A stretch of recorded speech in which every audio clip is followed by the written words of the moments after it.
Gloria a Dios. Amada iglesia, vamos a disponernos en esta mañana para seguir recibiendo la enseñanza de la palabra enfocada en la tercera buena obra que Dios ha preparado de antemano para que nosotros, como vasos para honra, andemos en ella. Esta buena obra tiene que ver con estar dispuestos a padecer. Les dije que en estos domingos estaríamos abordando la teología del sufrimiento desde la perspectiva de la palabra del Señor. Y acabamos de mirar a través de las dos prédicas anteriores los propósitos bíblicos del padecimiento, basado en 1 de Pedro 5:10. En esta mañana quiero que nos enfoquemos en estudiar el tema que he titulado ¿Qué hacer en tiempos difíciles? ¿Qué hacer en tiempos difíciles? Porque la tendencia del corazón humano frente al sufrimiento, frente al dolor, frente a una prueba complicada, es bloquearnos. Nos bloqueamos, no sabemos cómo actuar, o nos quedamos estáticos, o de pronto en otros casos nos aceleramos y de una u otra manera podemos tomar decisiones complicadas. Así que preparemos nuestro corazón en esta mañana y quiero utilizar como texto base, no lo vamos a estudiar, pero sí quiero colocarlo como base para lo que quiero abordar en esta mañana. Segundo libro de Crónicas, capítulo 15, versículos 3 al 7. Segundo libro de Crónicas, capítulo 15, versículos 3 al 7. Las palabras que vamos a leer fueron las palabras que Dios le habló al rey Asa a través de Azarías, el hijo de Obed. Unas palabras muy importantes. Y dice en el versículo 3: muchos días ha estado Israel sin verdadero Dios y sin sacerdote que enseñara y sin ley. Pero cuando en su tribulación se convirtieron al Señor, Dios de Israel, y lo buscaron, ellos lo hallaron. En aquellos tiempos no hubo paz, ni para el que entraba ni para el que salía, sino muchas aflicciones sobre todos los habitantes de las tierras. Una gente destruía a otra, y una ciudad a otra ciudad, porque Dios los turbó con toda clase de calamidades. Pero mira el versículo 7: pero esforzaos vosotros, y no desfallezcan vuestras manos, pues hay recompensa para vuestra obra. Quiero que repita conmigo esta expresión del versículo 7. Diga conmigo: pero esforzaos vosotros, y no desfallezcan vuestras manos, pues hay recompensa para vuestra obra. Amén. ¿Recibes esa palabra? Un versículo muy parecido al de Gálatas, en su último capítulo, donde dice: no nos cansemos de hacer el bien, porque a su tiempo segaremos, ¿sino qué? Si no desmayamos. A su tiempo segaremos si no desmayamos. Ok. Permítanme por favor iniciar contándoles una historia que ocurrió, algo que ocurrió en la vida real. La historia trata de un matrimonio de una iglesia de Chicago. Esta pareja por algún tiempo parecía devota cristiana, ¿sí? Eran muy entregaditos a las cosas del Señor. Pero en algún momento se enfrió esta pareja en su fe y se apartaron totalmente de la iglesia. Las visitas del pastor y de algunos miembros fueron inútiles. Ellos mostraban cada vez mayor apatía hasta que tuvieron que ser dados de baja como miembros de la congregación. La historia dice que algún tiempo después Su hijito único tenía 5 años y en quien ellos tenían toda su delicia, falleció ese niñito de 5 años. Entonces algunos creyentes, cuando se enteraron, pensaron que atenderían ahora sí a la voz del Señor en este golpe tan duro, pero resulta que no fue así. Más bien todo lo contrario, se mostraron más rebeldes, cuestionaron más a Dios. Para evitar a la madre caer en una depresión nerviosa, el médico de ellos recomendó un viaje por Europa. Y sin embargo, toda distracción a la que se procuraba que ellos estuviesen expuestos parecía inútil para calmar su dolor. Un día, ellos paseaban por uno de los valles de Suiza. Los que hemos ido a Suiza sabemos cómo es de hermoso esos valles. ¿Por qué se ríen, hermanos? Suiza, Boyacá, sí.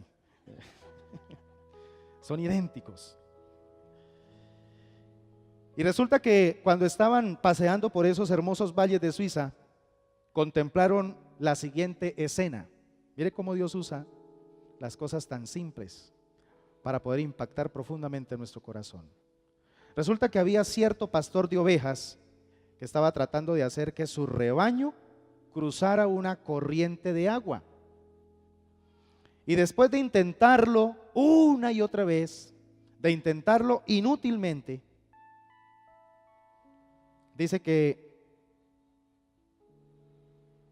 de varias maneras el pastor cambió la estrategia.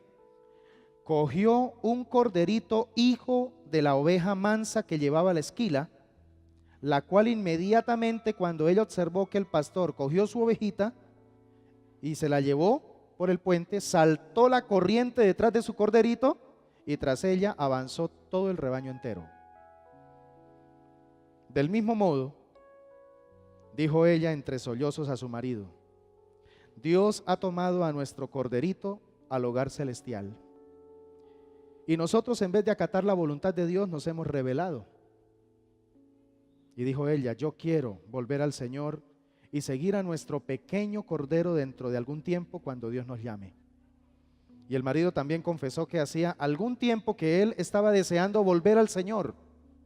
Y ambos en la penumbra de aquel atardecer, en un valle de Suiza, se arrodillaron y pidieron perdón a Dios, volviendo a su comunión con Él y también con la iglesia, de la cual entonces a partir de ese tiempo se convirtieron en mejores miembros de la iglesia. ¿Tiene sentido lo que Dios utiliza, hermano? A veces los métodos de Dios tienen que ser muy extremos, ¿sí?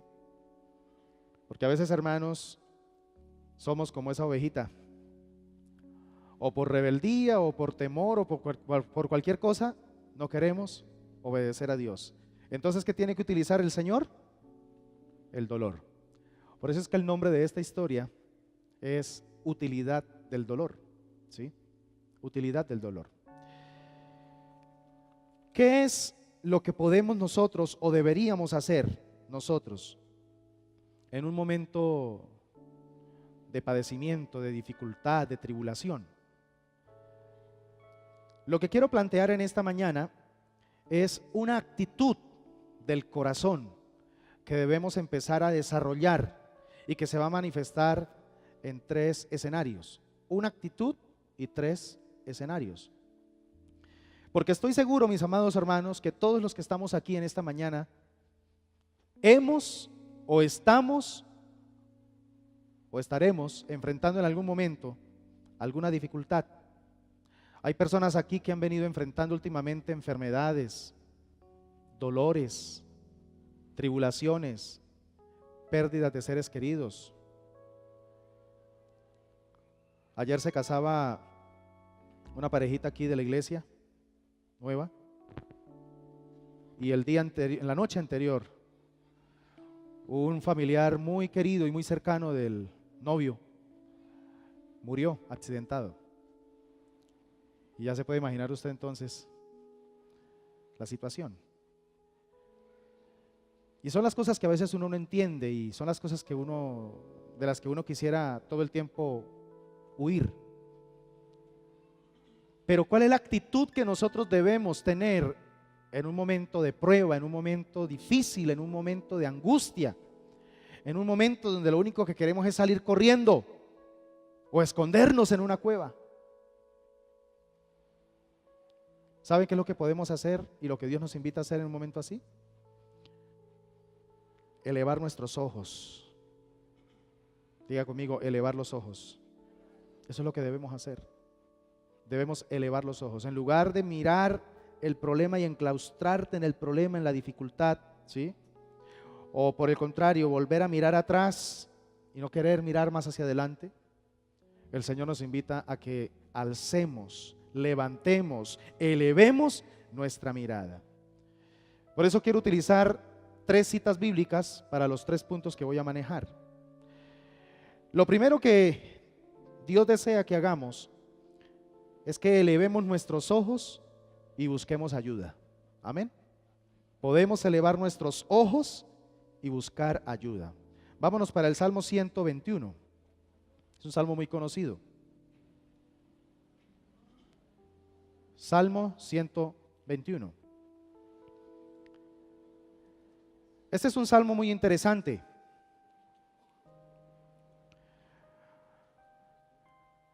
Todas las versiones actuales que usted pueda leer de la Biblia y especialmente de este salmo están como, por ejemplo, la ha tomado la Reina Valera. Alzaré mis ojos a los montes, punto. ¿Y después qué sigue? Una pregunta: ¿de dónde vendrá mi socorro? Pero resulta que hay unas versiones primitivas, antiguas de la Biblia, no todas, pero sí algunas, que en lugar de colocar pregunta, la presentaban como afirmación. Vamos a leerla como afirmación. Alzaré mis ojos a los montes, ¿de donde vendrá mi socorro? Ahora, la razón para que versiones posteriores colocaran un punto y manejaran una pregunta es porque se podía caer en la confusión de pensar que este versículo estaba incitando al pueblo a colocar su confianza en los montes, lo cual era una práctica pagana, porque en los montes era donde se creía que estaban los dioses, ¿sí? Pero me sigue gustando la versión original porque, amados hermanos, allí encontramos algo bien interesante. En la mentalidad hebrea era un cántico gradual. Los cánticos graduales son 15 salmos desde el 120 hasta el 134, ¿sí? Son los cánticos graduales. Y este es el segundo cántico gradual. Los cánticos graduales eran los cánticos que se utilizaban para entonarlos mientras el pueblo iba subiendo a Jerusalén para celebrar las fiestas, principalmente 3. Entonces era algo muy bonito poder ver esa cantidad de gente, ¿sí?, recorriendo los caminos hacia Jerusalén, que generalmente eran escaleras, eran gradas, por eso se llaman cánticos graduales. Y mientras la gente iba subiendo, no era como a veces lo hacemos nosotros, mientras vamos subiendo nos vamos quejando, ay, ¿cuándo llegaremos? No, ellos mientras iban subiendo era cantando y alabando al Señor, ¿sí? Y entonces la mentalidad que había en el pueblo cuando iba subiendo a Jerusalén es que ellos decían, ya casi vamos llegando al monte, ya casi vamos llegando al monte. Y en el monte, allá es donde está la presencia de Dios, porque recuerde que Jerusalén estaba sentada sobre un monte. El Salmo 125, que es otro salmo gradual, mire lo que dice: los que confían en el Señor son como el monte Sión, que no se mueve, sino que permanece para siempre. Versículo 2, como Jerusalén tiene montes alrededor de ella, así el Señor está alrededor de su pueblo desde ahora y para siempre. O sea que en la mentalidad hebrea, el monte era prácticamente una tipología muy clara y muy directa de la presencia de Dios, esa presencia estable, esa presencia permanente, esa presencia constante, y que el hombre en su recorrido de la vida, que muchas veces era difícil, hacia arriba, gradual, enfrentando dificultades y problemas, lo que le llenaba de esperanza era saber que iba hacia la presencia de Dios. Amén. Por eso, qué interesante cuando lo que nos propone aquí el Señor a través de este salmo es que en un momento difícil, en un momento cuesta arriba, En un momento donde siento que me toca esforzarme más porque estoy atestado de problemas y dificultades, debo entender que hay un monte que me está esperando y es la presencia de Dios. Amén. Alzaré mis ojos a los montes, de donde vendrá mi socorro. Es decir, la próxima vez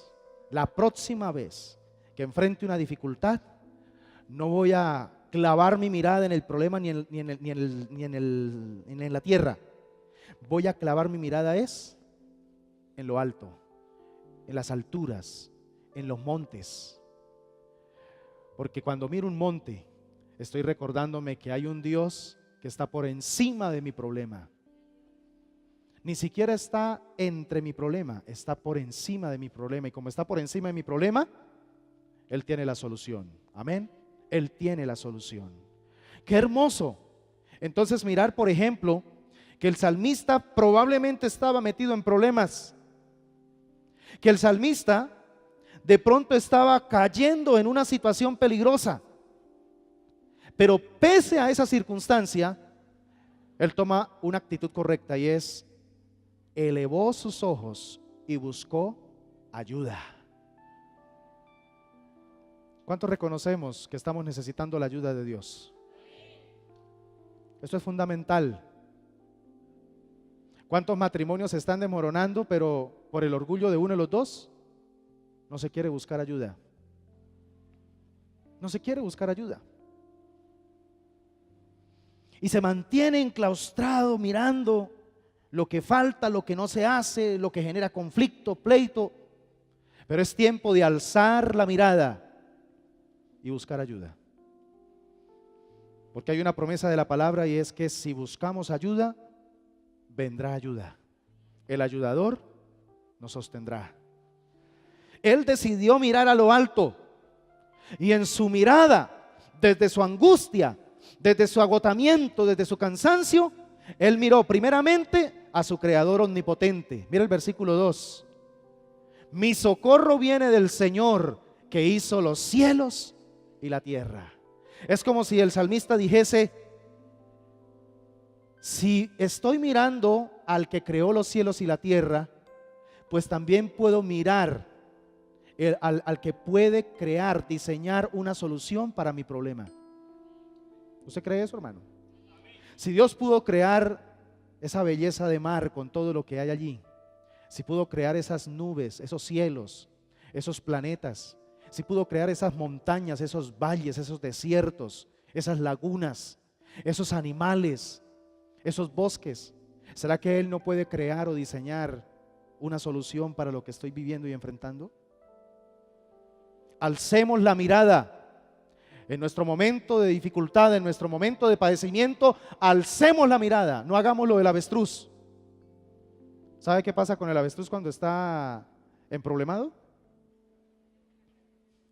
Cuando se siente atacado, cuando se siente que ya, porque ellos son excelentes para correr, ¿sí?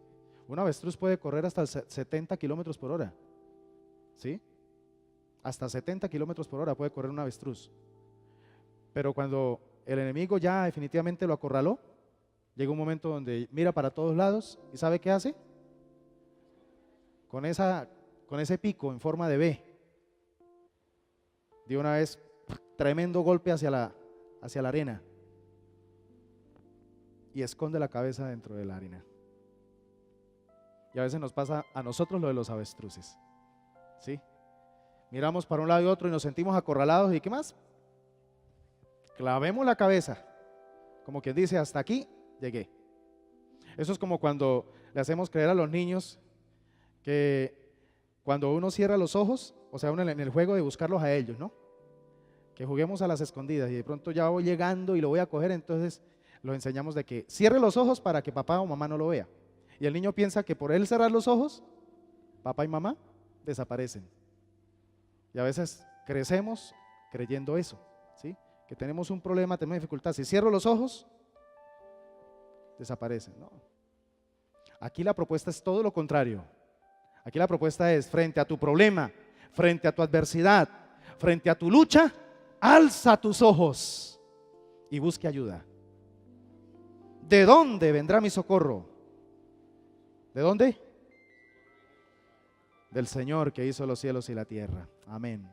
Pero también el salmista decide mirar a lo alto y miró a su Señor omnipresente. Versículos 3 y 4. No dará tu pie al resbaladero, ni se dormirá el que te guarda.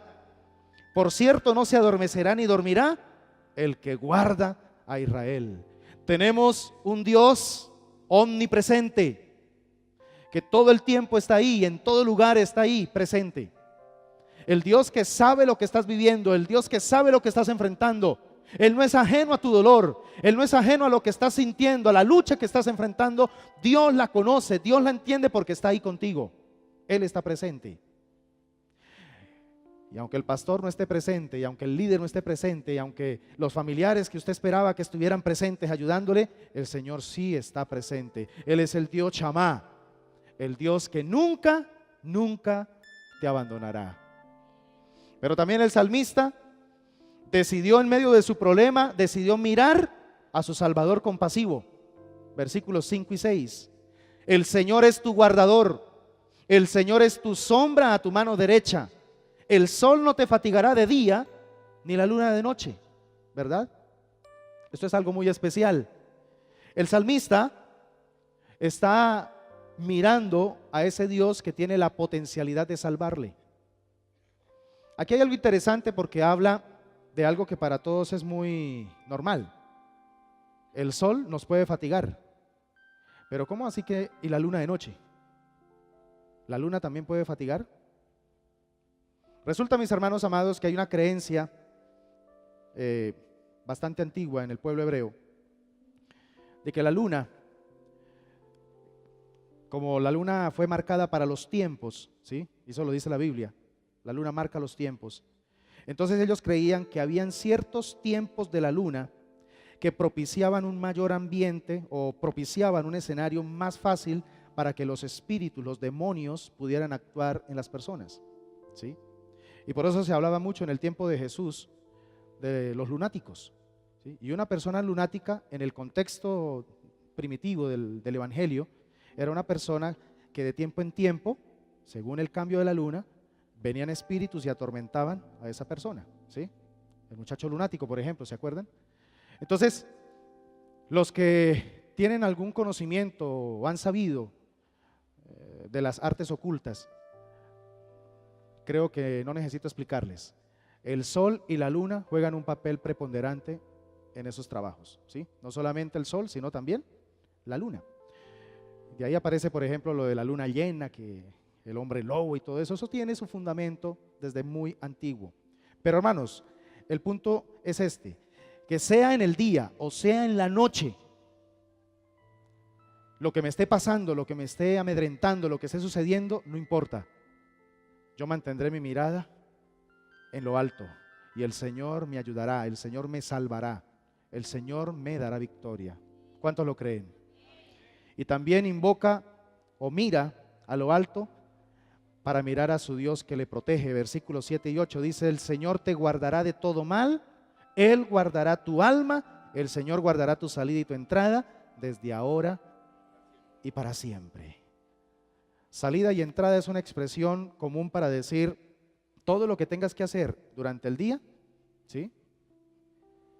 Hasta que llega la noche, el Señor te protegerá, el Señor te cuidará, el Señor estará contigo. Tiene que ver con la permanencia de un Dios guardador, de un Dios protector.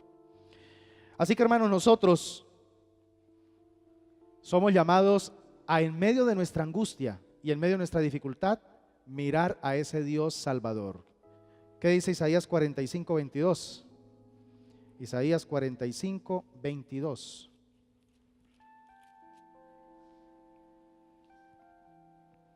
Mirad a mí y sed salvos todos los términos de la tierra, porque yo soy Dios y no hay otro. ¿A quién tienes que mirar? Por favor, no se le olvide esto, iglesia. ¿A quién tienes que mirar en tu momento de dificultad? Si eres de aquellos que dice: pastor, usted no se imagina cuánta gente a mí me ha decepcionado. Usted no se imagina, pastor, cuántas iglesias me han decepcionado, cuántos pastores me han decepcionado. es porque parece ser que estás acostumbrado en el momento de tu angustia mirar a cualquier persona o a cualquier situación menos a Dios. ¿Quieres no volver a decepcionarte la próxima vez que enfrentes una dificultad? ¿Quieres no volver a caer en esa profunda decepción que puede producir un ser humano a otro? La próxima vez entonces mire a lo alto y pida ayuda al único que puede dársela. ¿Quién es? Ya dijimos, el Creador omnipotente, el Señor omnipresente, el Salvador compasivo y el Dios protector. Amén. A esa es la que tenemos que mirar. No coloque, por favor, su confianza en el hombre. Claramente la Biblia dice, maldito el que confía en el hombre. Ponga su confianza en el único que no le defraudará. Ponga su confianza en el que guardará su salida y su entrada desde ahora y para siempre. Ponga su confianza en el que ha prometido no dormirse, el que hará de vigía permanentemente para cuidar tus pasos, para protegerte del maligno, para que no te fatigues en el día, pero tampoco en la noche seas atacado con terrores nocturnos. Así que podemos, hermanos, mirar a Cristo nuestro ayudador. Hebreos 13, 5 y 6. Sean vuestras costumbres sin avaricia, contentos con lo que tenéis ahora, pues Él dijo, no te desampararé ni te dejaré. Así que podemos decir confiadamente, el Señor es mi ayudador, no temeré lo que me pueda hacer el hombre. Alza, eleva tu mirada al único que puede darte ayuda en este momento. Quizás estás esperando que la ayuda venga de X o Y parte, de tal palanquita, de tal contrato. De pronto estás esperando en el hombre. El hombre te va a decepcionar, de eso estoy seguro. Por muy amigo que sea, por excelente relación que tú tengas con esa persona, te puede fallar, te puede fallar. Eleva tu mirada y el Señor no te dejará avergonzado. Lo segundo, ¿qué hacer en tiempos difíciles? Podemos elevar nuestros ojos y mirar la cosecha. Amén. Esa es otra actitud que debemos. Entonces, primero elevemos nuestros ojos y pidamos ayuda. Segundo, mantengamos nuestros ojos elevados y miremos la cosecha que está frente a nosotros. Juan capítulo 4, versículo 35.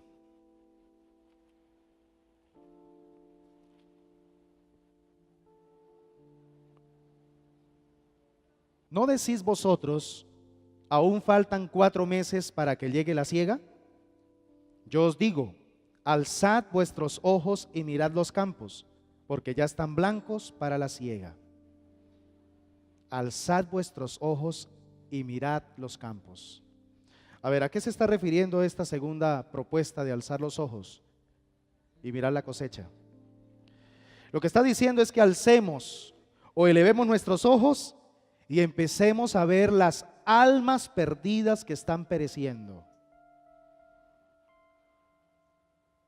Cuando uno vive un problema o enfrenta una dificultad y se enfrasca en él, termina maximizando el problema y pensando que es la persona que está sufriendo más terriblemente en la vida.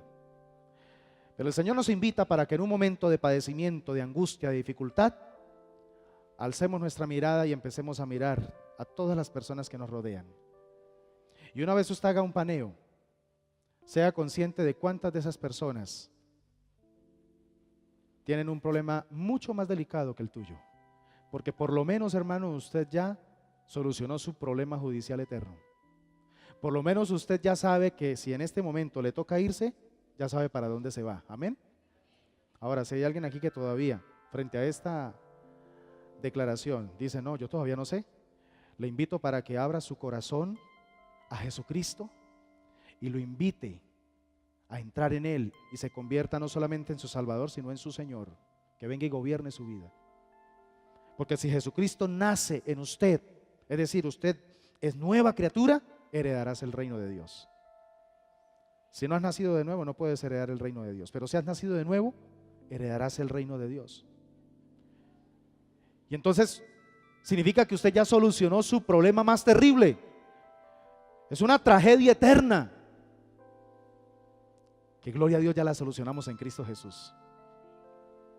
Y entonces cuando usted empieza a darse cuenta que justo una persona muy cercana a usted, un familiar, un amigo de trabajo, un compañero de trabajo, un compañero de estudio, él está todavía perdido, muerto en sus delitos y pecados, significa que esa persona sí tiene un verdadero problema. Compare el problema de esa persona con el suyo y se va a dar cuenta que su problema no es nada.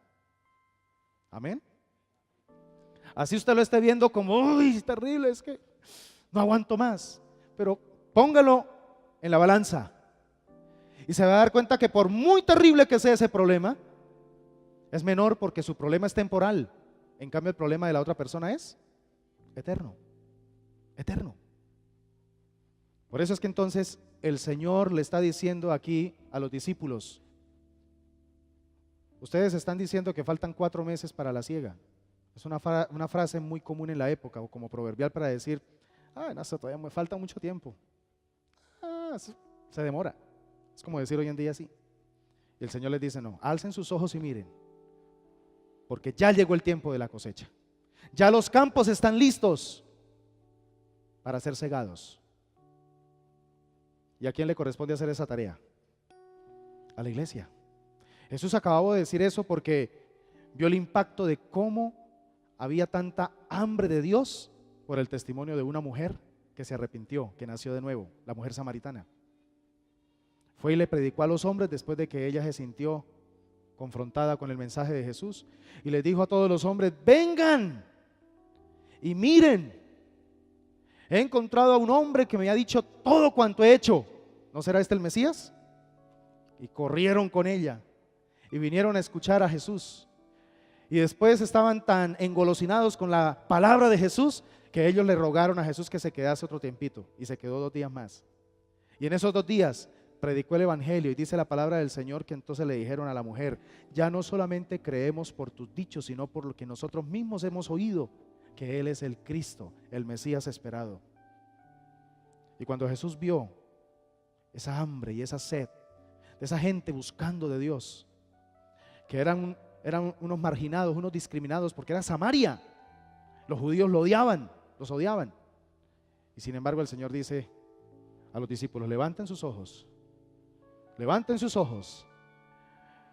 porque aquí no es que falta mucho tiempo para recoger la cosecha, no, ya llegó el tiempo de recogerla, llegó el tiempo de recogerla. Es como si el Señor, a través de esta propuesta número 2, nos estuviera diciendo en esta mañana: basta ya de seguir llorando sobre tu dolor, basta ya de seguir llorando por lo que no tienes, o por lo que perdiste, o por lo que no has logrado. Hay mucho por hacer, hay cosas más importantes que el dolor que estás enfrentando. Y no es que Dios sea insensible a nuestro dolor, lo que pasa es que Dios sí sabe que muchas veces nuestro dolor desaparecería si dejáramos de enfocarnos tanto en Él y nos empezáramos a enfocar más en el verdadero dolor que tiene el ser humano. Un dolor real, verdadero, y que la iglesia ha sido llamado a sanar, a curar, es el dolor de la condenación eterna. Almas que se están yendo al infierno, almas que se están yendo al infierno porque rechazaron o porque nadie les habló del evangelio. Así que entonces te pregunto en esta hermosa mañana, iglesia, ¿qué puede ser peor que estar destinado al infierno? ¿Has pensado en eso?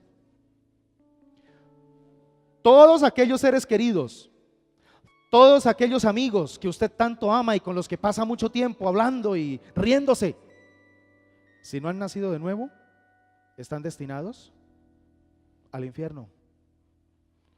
Y aunque hoy en las iglesias hay muchos creyentes que cuando se les habla del infierno, yo estoy preparando una prédica para cuando Dios me dé la orden, voy a hablar voy a desarrollar una prédica, como decimos aquí en Santander, a calzón quitado, para hablar sobre el infierno. Amén. Y vamos a desmitificar la doctrina del infierno. Y vamos a exponerla tal cual lo dice la Escritura. El segundo tema del cual más Jesús habló en los evangelios fue del infierno. Y habló más del infierno que del cielo. Será por algo, ¿cierto? Será porque sí es real. Pero hay creyentes que cuando se les habla del infierno, por dentro les pasa como una sonrisita, ¿no? Eso es para asustarlo a uno. Qué peor infierno que este. Qué peor infierno que el que estoy viviendo. Hay cristianos así, que creen que el infierno es esto. Cuán equivocados están. Hay un infierno de los infiernos que se caracteriza, tiene muchas características, pero la característica más sobresaliente del infierno real, según la Biblia, es que es un sitio donde no hay presencia de Dios. Ese es el infierno de los infiernos. No hay presencia de Dios. Por lo menos, hermanos, aquí en el planeta hay presencia de Dios. Amén. Por lo menos. Y por eso la vida es soportable. Pero imagínense que no. Por eso es que tan pronto la iglesia sea llevada, el Espíritu de Dios se irá con la iglesia. Ya se puede imaginar lo que va a pasar después. Y sin embargo no va a ser el infierno. Y dice la Biblia que será un tiempo de tribulación cual nunca la ha habido y cual nunca la va a haber. Y eso es explicado porque habrá ausencia del Espíritu Santo en este lugar. Y bien, hermanos, la próxima vez entonces que enfrente una prueba, una dificultad, no mire a sus heridas, mire la cosecha que está esperando por ser recogida ya. Y que lo más probable es el Señor diciéndole a usted, mire, usted que dice que todavía falta mucho para que se ciegue, no, el Señor está diciendo ya, es ahora, mire, hable del evangelio, hable la palabra, no se quede callado. Este es el momento para salvar esta alma, para recoger esta cosecha. Hágalo. Pastor, pero es que estoy tan triste. Pastor, pero es que estoy pasando por una prueba, es que tengo una dificultad. Hable del evangelio. Predique la palabra a tiempo y fuera de tiempo. No se quede callado. Háblele a su vecino, háblele a su familiar. El mensaje que portamos no tiene que estar condicionado a nuestro estado de ánimo. El mensaje que portamos simplemente tiene que ser una obediencia a tiempo y fuera de tiempo. Independientemente de cómo te sientas, predica la palabra. Y quiero darte una noticia. Pruébelo y compruébelo. La próxima vez que esté, me disculpa la expresión, bien llevado, que se encuentre pero casi como arrastrándose porque es que tiene muchos problemas, tome fuerzas en Dios y busque a alguien que necesite hablarle de Cristo y vaya y háblele. Y se va a dar cuenta que usted, mientras le habla del Señor a esa persona, el Señor soluciona su problema. Amén. El Señor se encarga de usted. Encárguese de lo que Dios le ha delegado y Dios se encargará de sus necesidades. Usted sabe muy bien que lo que necesita usted no lo puede suplir. Sabe muy bien que el único que se lo puede suplir es Dios. Pues déjelo a Él obrar. Pero como estamos tan preocupados en lograr lo que necesitamos y en alcanzar y mirar cómo suplir nuestras necesidades, pues Dios tiene que hacerse a un lado. Y entonces no hacemos ni lo uno ni lo otro, ni cumplimos con la gran comisión y tampoco somos capaces de suplir nuestras necesidades. Y Dios ahí sintiéndose un poco como aburrido porque no me deja trabajar, me tiene bloqueado. Como dice mi papá, porque ni raja ni presta el hacha. Amén. Diga conmigo, la visión misionera elimina la autoconmiseración. Las personas que más, los creyentes que más practican el evangelizar, el ganar a otros, son personas más felices. Yo se lo digo por experiencia, hermanos, esta experiencia de uno sentarse y hablarle a gente que tiene necesidades, que están pasando por tribulaciones y poder darle el mensaje, el evangelio soluble, es lo que lo llena a uno de fuerzas para seguir adelante en el ejercicio ministerial, en el ejercicio pastoral. Ahora entiendo por qué es que el Señor incluyó dentro de la tarea del pastor atender las personas, ¿sí? Hay pastores hoy en día que están inventando que eso de la consejería no es necesario, ¿sí? Y a veces pareciera, hermanos, uno a veces de pastor se siente que de verdad la consejería a veces es pérdida de tiempo, porque les regala uno tiempo para decirle lo que debe hacer, orientarlo, y después resultan haciendo todo lo contrario. Entonces uno dice, 2 horas ahí hablando, 4 horas ahí hablando, 3 sesiones hablando, y mire, hacen lo contrario, ¿sí? Pero a pesar de eso, mis hermanos, hay una tarea bíblica, y entiendo que no es ni tanto para beneficiar a las personas, sino para beneficiar al ministro. Cuando me enfoco en orientar a las personas, en darles palabra, en mostrarle la luz del evangelio, cuando me doy cuenta el problema que estaba viviendo y enfrentando, si no ha pasado de pronto, si continúa ahí, ya lo veo diferente. Amén. Ya no lo veo como ese gigante, como ese Goliat, sino que ahora lo veo como una hormiguita. Porque ese es el milagro de hacer la obra de Dios, de encauzarnos en agradar a Él y su propósito. El alcanzar almas para Cristo genera gozo en los creyentes angustiados. Recuerde lo que dice el Salmo 126:6.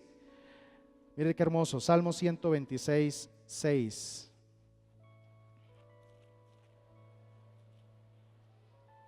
Desde el 5, los que sembraron con lágrimas, con regocijo segarán, pero al volver vendrá con regocijo trayendo sus gavillas.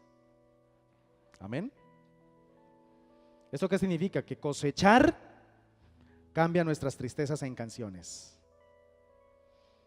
Los que han tenido fincas y los que han tenido la experiencia de cultivar la tierra saben que el momento de mayor alegría y de celebración es cuando llegó la hora de ¿qué? De recoger el fruto, ¿cierto que sí? No hay mayor. Entonces es como si el Señor nos dijera, miren, ustedes están enfocados en tribulaciones, en problemas, en dificultades, yo les doy una propuesta, ¿sí? Cuando más tristes se sientan, hagan el trabajo de cosechar, porque cosechar es sinónimo de celebración, de alegría. Pero a veces, hermanos, tenemos problemas, dificultades, y entonces no vamos a la iglesia, no le hablamos a nadie del evangelio, ¿sí? Magnificamos el problema y terminamos entonces sentándonos en la butaca de la autoconmiseración. La propuesta a través de este segundo punto es: alza tus ojos y mira a la cosecha. ¿Entendido, hermanos? Y la última, y con esta termino. Podemos elevar nuestros ojos y esperar su regreso. Podemos elevar nuestros ojos y esperar su regreso. Lucas 21. Lucas 21. Qué tremendo lo que encontramos aquí. Versículo 28. Cuando estas cosas comiencen a suceder, erguíos y levantad vuestra cabeza. En otras palabras, alcen sus ojos y miren, porque vuestra redención está cerca. Amén. Otra vez, cuando estas cosas comiencen a suceder, erguíos y levantad vuestra cabeza, porque vuestra redención está cerca. Quiero que compare el sufrimiento, la prueba, el padecimiento, la aflicción, la tribulación que usted esté enfrentando en estos días. Lo que le esté generando esta inquietud, lo que le esté generando dolor, tristeza, amargura, lo que le esté desestabilizando, quiero que lo compare con el escenario que viene para la humanidad. Se encuentra en los 3 evangelios. Se encuentra en Mateo capítulo 24, se encuentra en Marcos capítulo 13 y se encuentra en Lucas 21. Las palabras que voy a leer. Voy a leerlas rapidísimo porque ya se me acabó el tiempo. Pero la voy a leer en la versión internacional, que es un poco más clara, más dramática. Y mire, compare ese problemita que usted lo tiene aturdido en estos días, compárelo con lo que le espera a la humanidad. Dice: Maestro, le preguntaron, ¿cuándo sucederá esto y cuál será la señal de que está a punto de suceder, hablando de la destrucción del tiempo y del fin de los tiempos. Tengan cuidado, no se dejen engañar, les advirtió Jesús. Vendrán muchos que usando mi nombre dirán, yo soy, y el tiempo está cerca. No los sigan ustedes. Cuando sepan de guerras y de revoluciones, no se asusten. Es necesario que eso suceda primero, pero el fin no vendrá enseguida. Se levantará nación contra nación y reino contra reino, continuó. Habrá grandes terremotos, hambre y epidemias por todas partes, cosas espantosas y grandes señales del cielo. Pero antes de todo esto echarán mano de ustedes y los perseguirán. Los entregarán a las sinagogas y a las cárceles, y por causa de mi nombre los llevarán ante reyes y gobernadores. Así tendrán ustedes la oportunidad de dar testimonio ante ellos. Pero tengan en cuenta que no hay por qué preparar una defensa de antemano, pues yo mismo les daré tal elocuencia y sabiduría para responder que ningún adversario podrá resistirles ni contradecirles. Ustedes serán traicionados aún por sus padres, por sus hermanos, parientes y amigos, y a algunos de ustedes se les dará muerte. Alentador, ¿cierto, hermano? Todo el mundo los odiará por causa de mi nombre, pero no se perderá ni un solo cabello de su cabeza. Si se mantienen firmes, se salvarán. Ahora bien, cuando vean a Jerusalén rodeada de ejércitos, sepan que su desolación ya está cerca. Todo se está preparando para eso. Entonces los que estén en Judea huyan a las montañas, los que estén en la ciudad salgan de ella, y los que estén en el campo no entren en la ciudad. Ese será el tiempo del juicio, cuando se cumplirá todo lo que está escrito. Ay de las que están embarazadas o amamantando. Así que apuremos, hermanitas, a tener hijos rápido. No esperen para más tarde. Porque habrá gran aflicción en la tierra y castigo contra este pueblo. Caerán a filo de espada y los llevarán cautivos a todas las naciones. Los gentiles pisotearán a Jerusalén hasta que se cumplan los tiempos señalados para ellos. Estamos en el tiempo de los gentiles y hay un cumplimiento de ese tiempo. Habrán señales en el sol, la luna y las estrellas. En la tierra las naciones estarán angustiadas y perplejas por el bramido y la agitación del mar. Se desmayarán de terror los hombres, temerosos por lo que va a sucederle al mundo, porque los cuerpos celestes serán sacudidos. Entonces verán al Hijo del Hombre venir en una nube con poder y gran gloria. Cuando comiencen a suceder estas cosas, cobren ánimo y levanten la cabeza, porque se acerca su redención. Jesús también les propuso esta comparación. Fíjense en la higuera y en los demás árboles. Cuando brotan las hojas, ustedes pueden ver por sí mismos y saber que el verano está cerca. Igualmente, cuando vean que suceden estas cosas, sepan que el reino de Dios está cerca. Les aseguro que no pasará esta generación hasta que todas estas cosas sucedan. El cielo y la tierra pasarán, pero mis palabras jamás pasarán. Tengan cuidado, no sea que se les endurezca el corazón por el vicio, la embriaguez y las preocupaciones de la vida. No solamente el vicio, la embriaguez, sino también las preocupaciones pueden endurecer nuestro corazón. Pues vendrá como una trampa sobre todos los habitantes de la tierra. Estén siempre vigilantes y oren para que puedan escapar de todo lo que está por suceder y presentarse delante del Hijo del Hombre. Está hablando del arrebatamiento. Está esa opción. Experimentaremos un nivel de dolor, pero nada comparado con la gran tribulación. Amén. Porque hay una hora que está reservada para la humanidad, que es la hora de la prueba, de la cual el Señor quiere librarnos. ¿A quién quiere librar Dios de la hora de la prueba? A la iglesia. Amén. A la iglesia. ¿A usted no le encantaría que ese ser querido, que ese amigo que usted tanto ama, aparte de que no se va a ir para el infierno, no tenga que enfrentar la gran tribulación? Entonces miremos a la cosecha. Y otra motivación en medio del sufrimiento, en medio del padecimiento. No se nos olvide que Cristo viene pronto. Jesucristo viene pronto. Amén. Cristo viene pronto. ¿Cómo le parece el escenario que le espera a la humanidad frente a su problemita? Frente a su dificultad. ¿Ya lo ve desde una perspectiva diferente? Porque es que, hermanos, estamos a veces acostumbrados a que medio nos duele algo, medio nos dicen algo, medio me pasa algo, y entonces quiero que todo el mundo se enfoque en mi dolor, ¿sí? Es como si estuviera acostumbrado a las cámaras, ¿sí? Una vez me pasa algo, quiero que todo el planeta se entere y me digan, ay, pobrecito, ay, no, terrible lo que le pasó. Pero esa no es la actitud del verdadero creyente. Una vez venga un problema, una dificultad, una situación, primero busque ayuda, levante sus ojos, busque ayuda. Segundo, mire la cosecha. Y tercero, espere su regreso. Espere su regreso porque Dios lo prometió. ¿Cuál es la propuesta de esta última mirada?